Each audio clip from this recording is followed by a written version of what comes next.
All right. So happy Friday, Wendy. Thank you so much for your time. Thank you. Absolutely. Happy Friday to you. It's going to be a Yes, great weekend.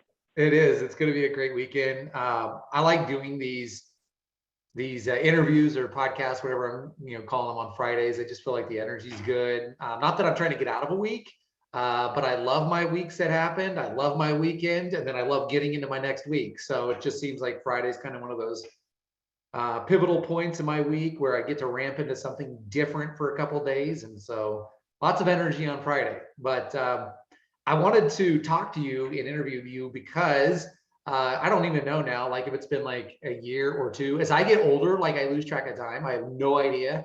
Like if it's been a year or 2 years, it could be 7 years. I don't know. Like it's been this time. And from the time that I have talked to you on the phone, and we've done some Zooms, but then we officially like really met in person at an office or a practice seminar type thing. And I just believe like your energy is amazing. So I really like wanted to always stay in contact with you. And I really appreciate like your heart behind why you do what you do and how you build into practices and how you help them build and recruit the ideal team. So but first, as we get into this, like just tell me about you. So where do you hail from? Where were you born? What time of night was it? No, just tell us about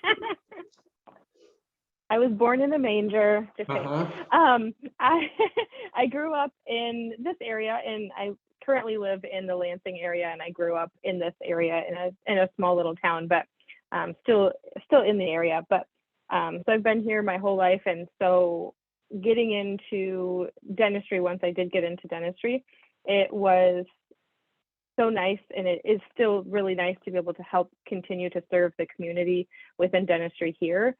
And I have like a small little mission, I guess, in life, that I want Lansing area to be like the best and most caring dentistry.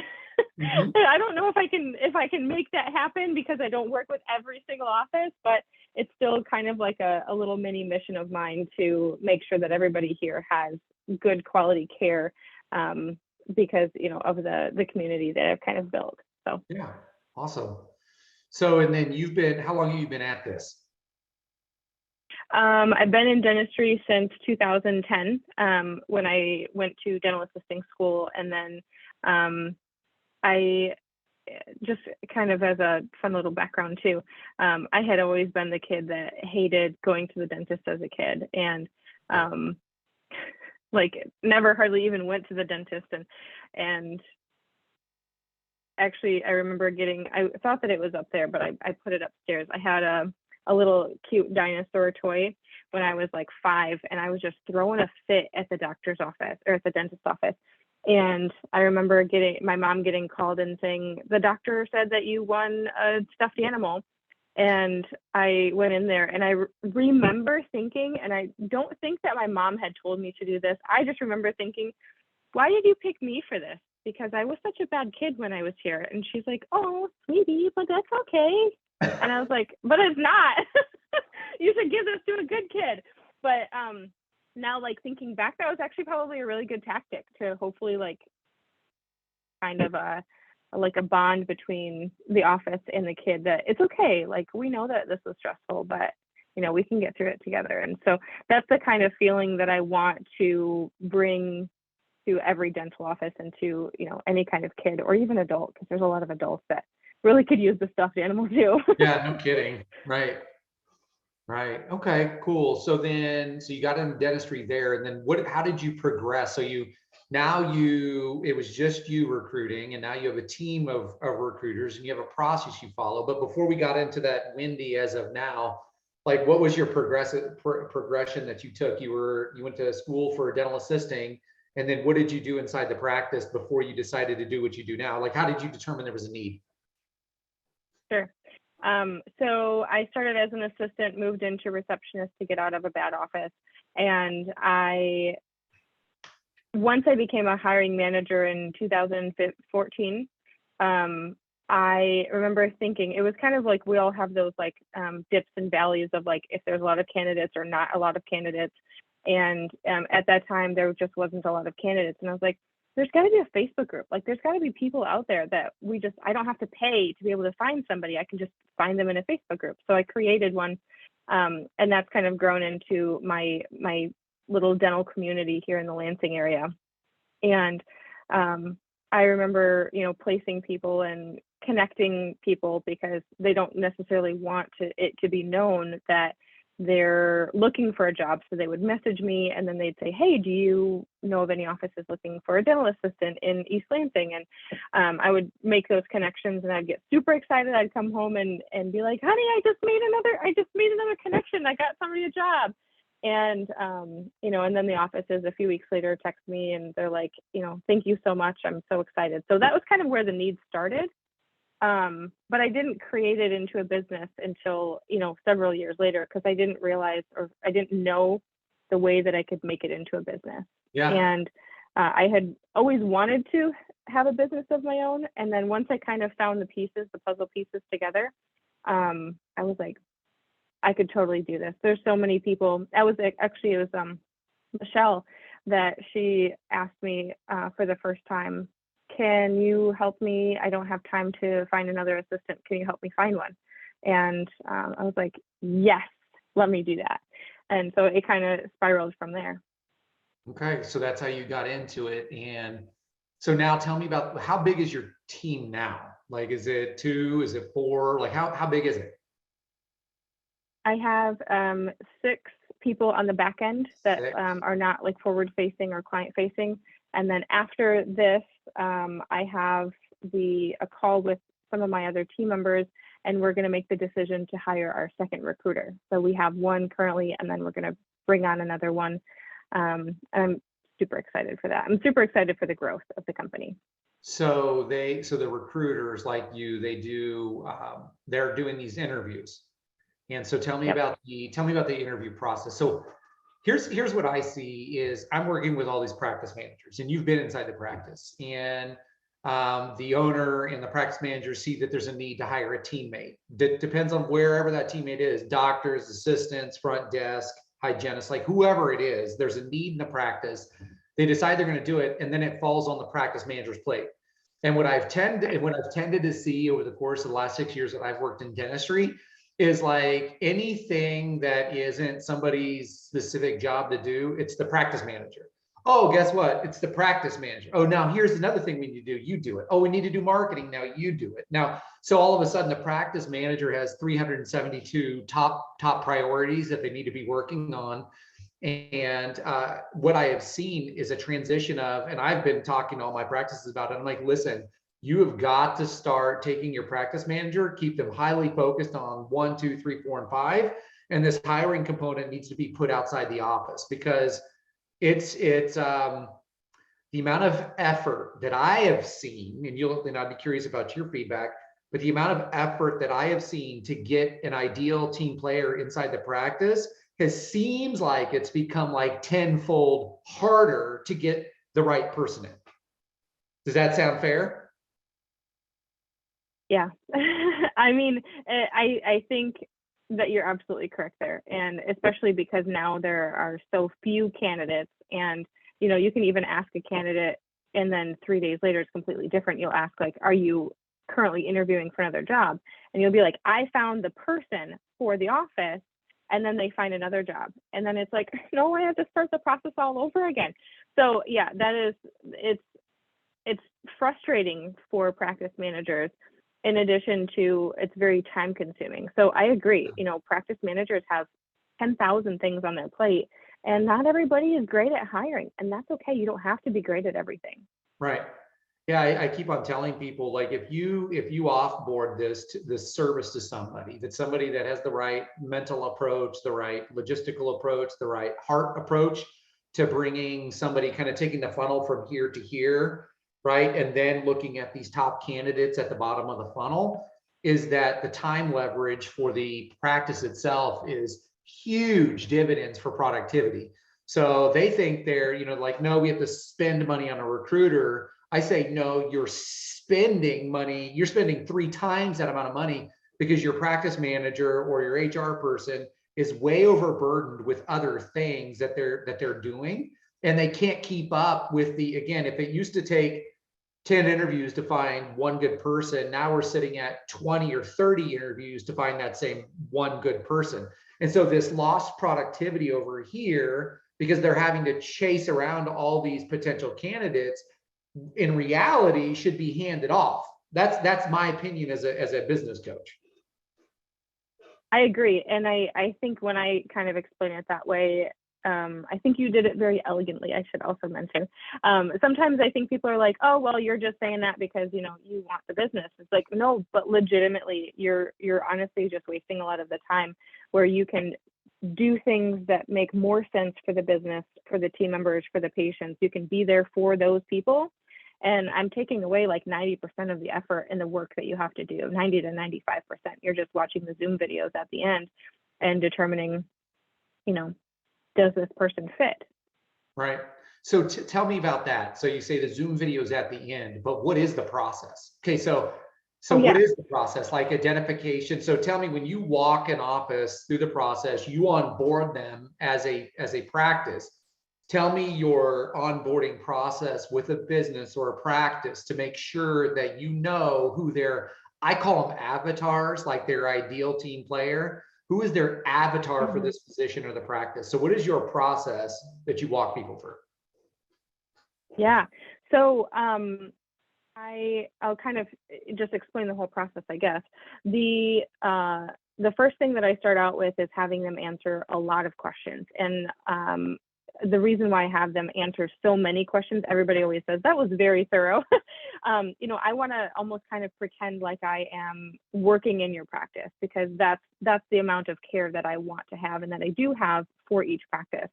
And that also allows me to be able to answer so many more questions for the individual candidates, so that once they get to you, they're not asking you 10 million questions. I've already answered the majority of them.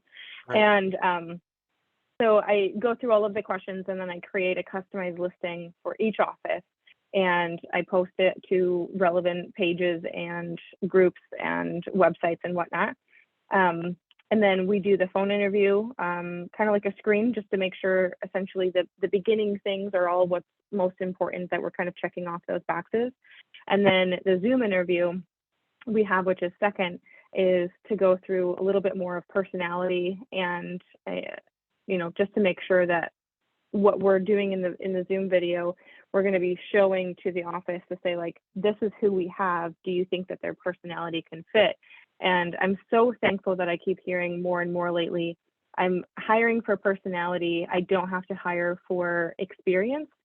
And it used to be, I want the experience and they can be a jerk. And I'm like, that's probably not the office for me then.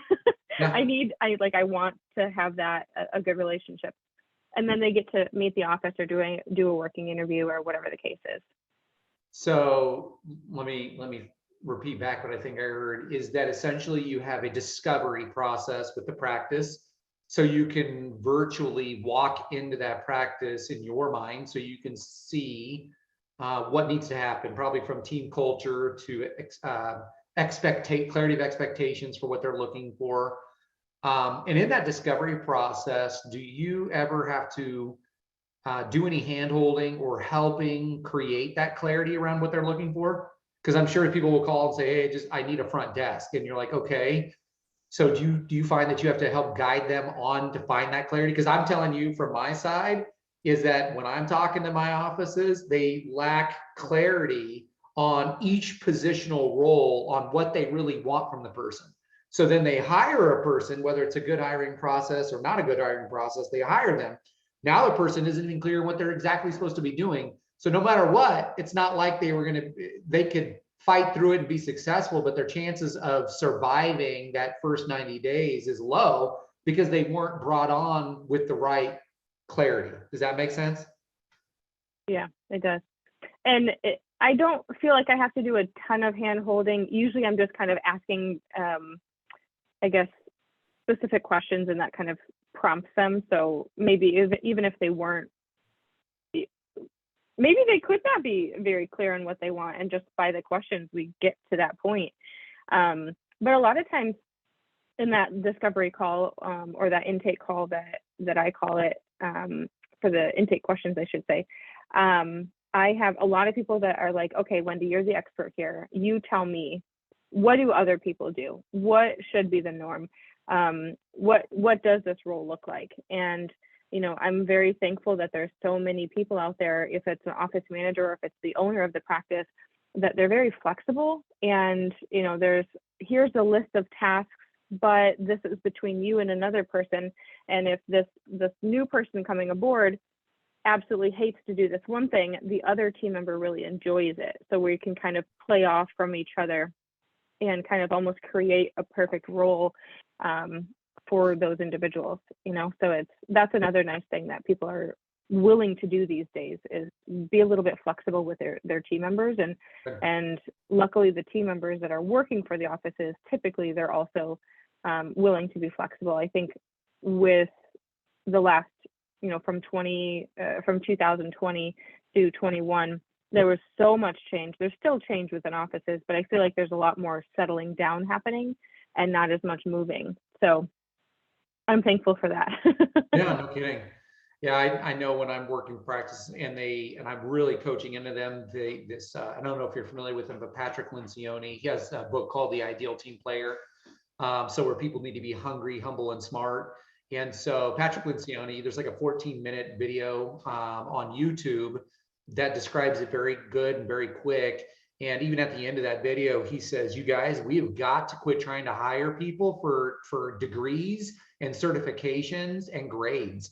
He goes, we have got to get back to hiring for people that have drive and that they're hungry and they're good with people and they're smart and they're humble characteristics. Because if they have those three things, we can train them how to do anything if they have those three things. But we get in trouble if we think they have to have the skill set. Now, keep in mind, if we're hiring a doctor, they need to have the skill set, right? But yeah, a lot of the other ancillary positions that are important to a practice, let's hire for heart. Let's hire for drive. Let's hire for them wanting to.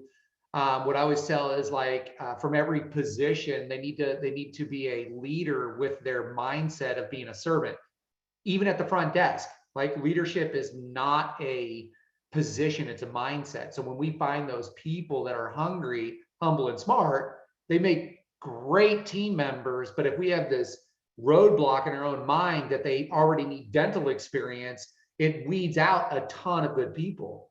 Matter of fact, my buddy and I, JD, we were just having a conversation this last weekend about how there's so much good talent, like at restaurants, like waiters and waitresses.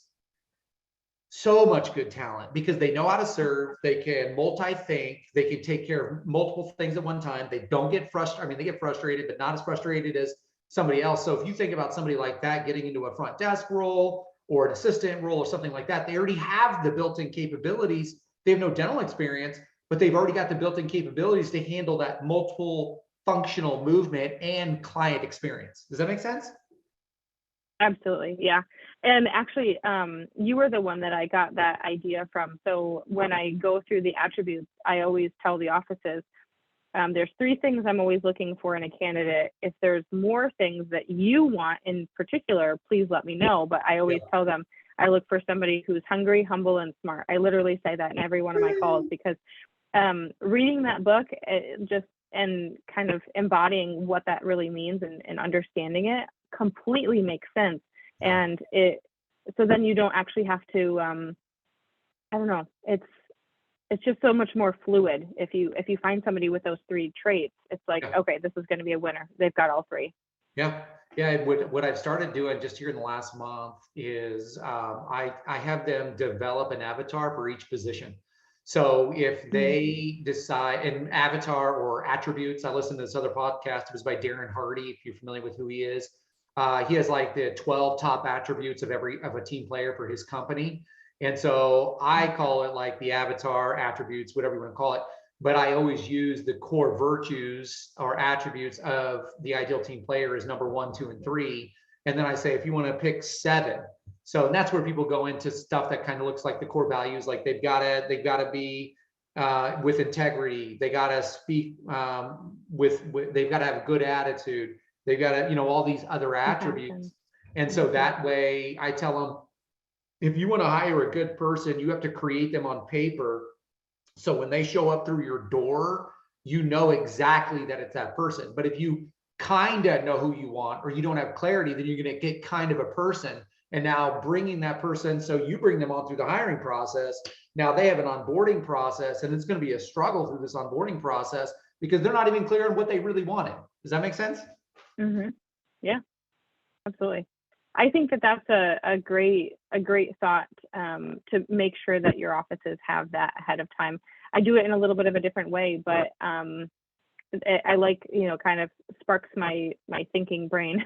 my wheels are turning a little bit to ask offices to do something in a little bit of a different way. So I like that thought too.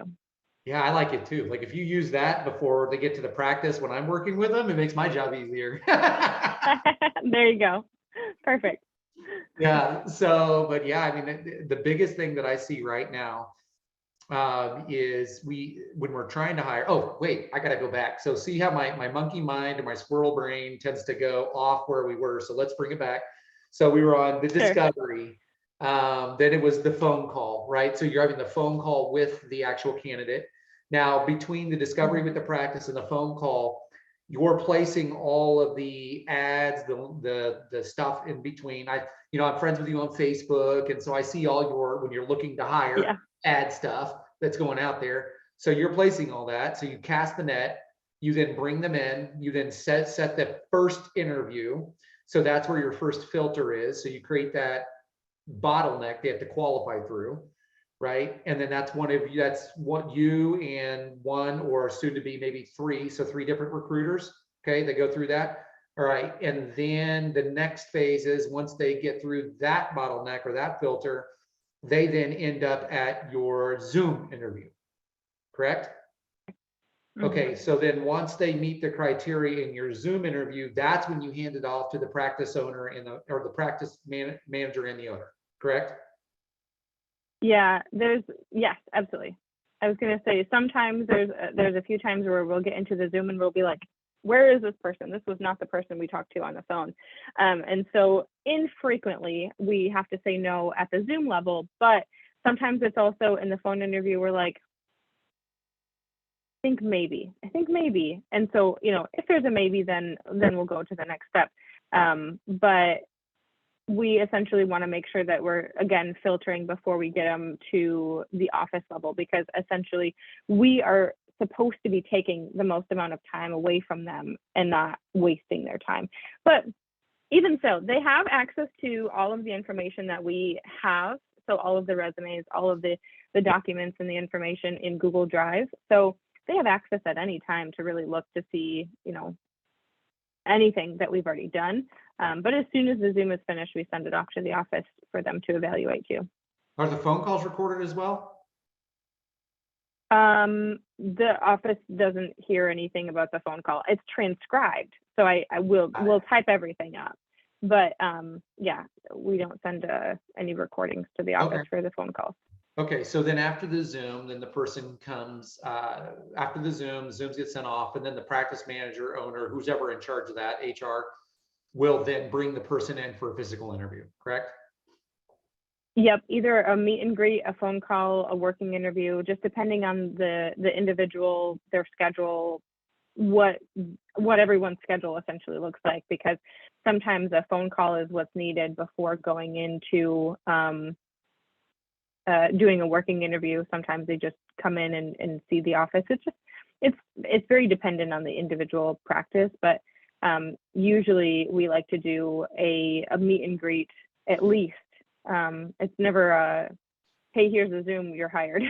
Yeah, right. Because obviously then you want to make sure that from the candidate's point of view that the practice is actually something that they want to work in, because you could be walking into a very bad situation if you say yes to something too quickly too. So okay, when you are interviewing offices, okay, so you handle the hiring process. Do you ever ask the office about their onboarding process? So that's something that I'm going to be getting into. I'm working on, it's going to be a very long bit of information that I'm working on, which is why it's taking me so long. But I am going to be releasing a retention program so that it's kind of But yeah, so it's making sure that everything going from when they're actually being hired going forward, that the longevity is hopefully there, that they are feeling that they're being cared for, because really a lot of the reasons why people want to leave isn't necessarily money. There's a lot of people out there that are still making the pre-COVID wage or just slightly Yeah. above, because they enjoy the practice. They don't want to leave to find another practice and then find out that it's not the practice that they actually wanted. Sure. So making sure that going forward, everything is very fluid. And sometimes it's just, we forget as practice managers, as owners, how long has this person been here? When was the last time anybody checked up on them? And so it's going to be a lot of that and information and, how can we make this going forward, their training process even Yeah. smoother as well. Because a lot of times in dentistry, you just kind of get thrown in, and that's not ideal. Right. They give a 2-week notice, and it might take a little longer than 2 weeks to hire somebody. So you might be out a person, and then the training is even smaller, Right. or even shorter, because you just don't have the time to train. So what I hear you saying is you're taking care of the front end, you're producing excellence in that. And then the next phase of growth for your company is to focus on more or less, I know you call it retention, but I'm guessing is there's different phases of retention with one of them. And I'm guessing again, so correct me if I'm wrong, but I'm guessing one of them is, okay, you've gone through the hiring process. Now what? Now it's the onboarding. Okay, now what? Now we have retention. Like, what does that look like? So essentially, sounds like you could be helping them with creating cultural norms and standards for the hiring process. So that way there's a templated system, maybe customizable to whatever's going on in the practice, but at least a guide that they fill in the blanks. Does that sound fair? Is that kind of what you're working towards? Absolutely. And it's not just for the person that they're bringing onboarding, that they will be onboarding, because I think it's also important to make sure that, you could have somebody there that's been there for, 2, 3, 5, 10 years. And actually, I heard this the other day that somebody was at a practice for 20 years and nobody had ever mentioned their birthday after 20 years. And I'm like, that is just insane. That's the stuff that has to stop. That's why, like, I don't know how you even stay at a practice for 20 years and just be like, oh, it's okay, it's just another day. Yeah. That's wild to me. Especially because you can get a cake and get a sign that says happy birthday, reuse the sign that says happy birthday if you really need to. And that cake is going to be like $15-20. And that $20 is going to essentially keep members, if it's that person that hasn't been recognized in 20 years, or if that's a new team member. I truly think that it's really a lot of the little things, but Yeah. sometimes as owners and practice managers, they forget about the little things, and that's okay. I've been there. I forgot about the little things in my company, and when I was a practice manager, it happens. We don't want it to happen, but I'm trying to kind of fill in those blanks and make that an easier process for them. I love it. The biggest thing one of the biggest needs I see for hiring the right team player and then getting them off, I call it this. I always tell everybody positioning is everything. And so in the positioning of that first 90 days of the culture and structure of a company, and then bringing them through a successful process, well, then they have an expectation after that 90 days is, how does the company treat me? What is the value Right. to me? How do they make me feel as a person, not just a number? Right. And so that's hugely important what you're saying there. So I'm excited about that, because again, what I see in the practice managers I work with is that because they're being pulled in 800 different ways, is if I try to help them develop an onboarding process, which I can and I've done, but it is a lot slower. The reason why is it's because it's one of 472 of their top priorities that they need to be working Mhm. on a daily basis. And I'll meet with them week to week to week to week. How's your process going? This is what it looks like. And they've gotten like this far. They're on step 1 out of 100, right? And so I'm constantly in a mindset of, if you can find somebody that's already created this system, even if it's only 70% or 80% or 90% of what you need, is that if you can finish the rest of that to suit your practice needs, so you're taking the best practices, you're taking a mastermind approach, you're taking a mentor approach to helping somebody execute at the highest level to build that business the way you want and leverage time. So you create consistency, you can create culture, which creates confidence. And that's what I hear seems to be a theme with everything that you're doing. Yeah, absolutely. I mean, and there's so much that I would love to do, but there's only so much that I can do within a certain amount of time.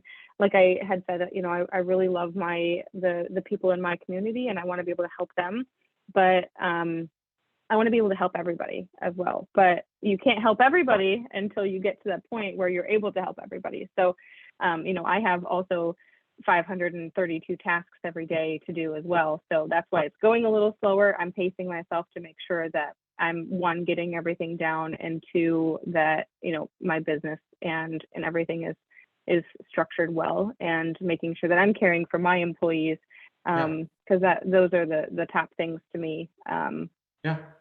So. Well, I'm excited about all that because, again, Me too.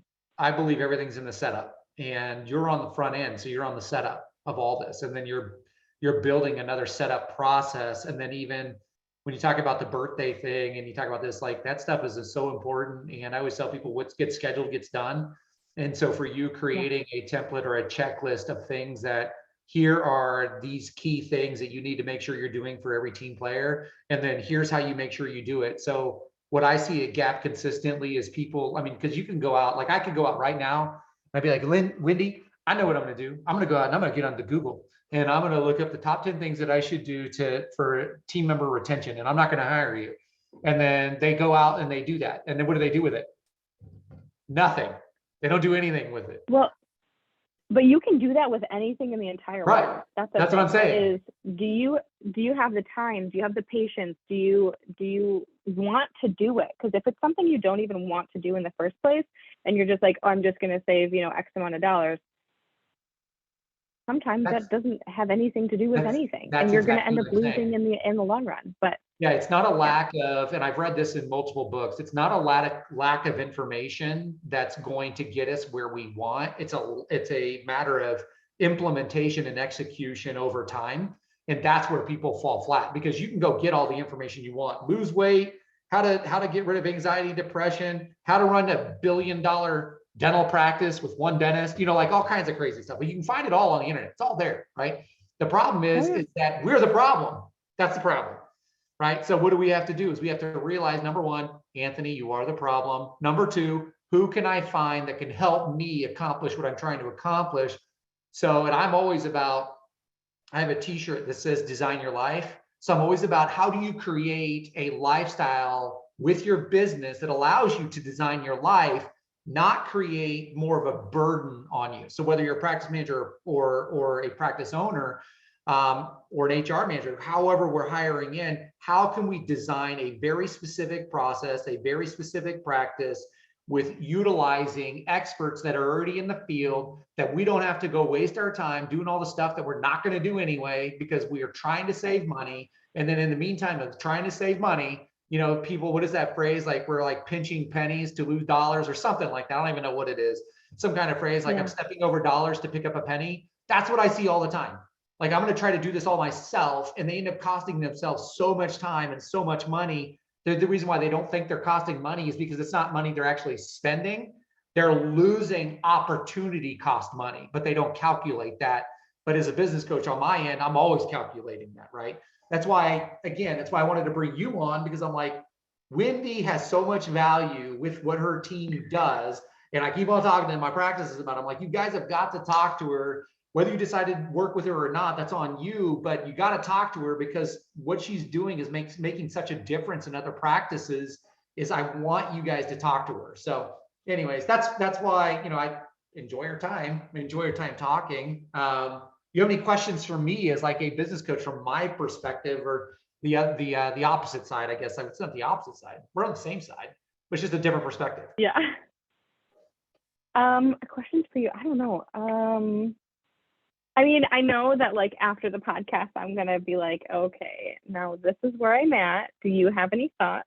How can we like, you know, find any kind of other like little sparks for the retention program?